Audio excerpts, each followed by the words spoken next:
আপনারা শুনছেন শরৎচন্দ্র চট্টোপাধ্যায়ের আঁধারে আলো। আপনাদের সাথে আছি আমি রুবিনা আক্তার। তাহলে চলুন শুনে আসি আঁধারে আলোর কিছু অংশ। সে অনেক দিন আগের ঘটনা।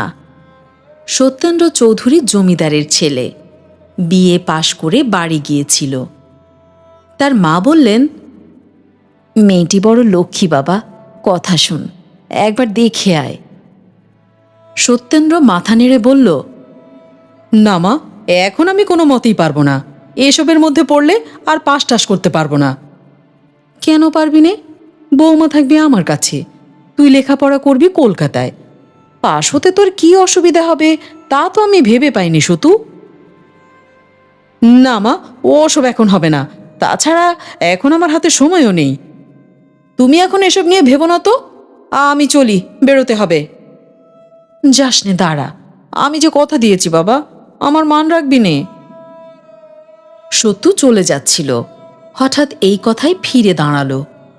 অসন্তুষ্ট হয়ে বলল, না জিজ্ঞেস করে কথা দিলে কেন?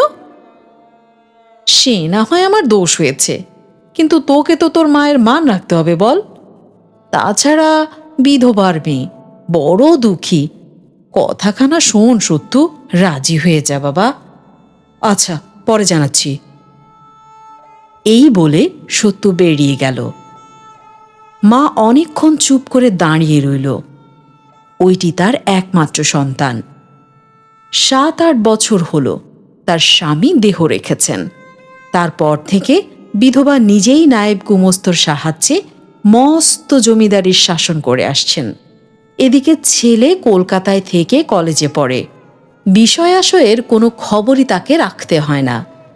মা মনে মনে ভেবে রেখেছিলেন, ছেলে ওকালতি পাশ করলে তার বিয়ে দিয়ে দেবেন এবং পুত্রবধূর হাতে এই জমিদারি এবং সংসারের সমস্ত ভার অর্পণ করে নিশ্চিন্ত হবেন।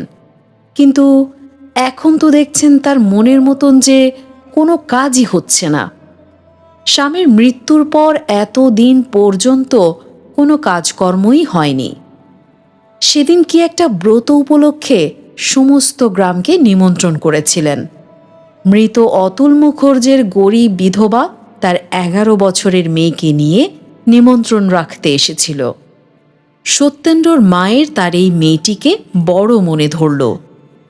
মেয়েটি যে শুধু নিখুঁত সুন্দরী তাই নয়, ওইটুকু বয়সেই যে মেয়েটি অশেষ গুণবতী তার 2-4টি কথাবার্তায় তা খুব ভালো করেই বুঝে গিয়েছিলেন তিনি।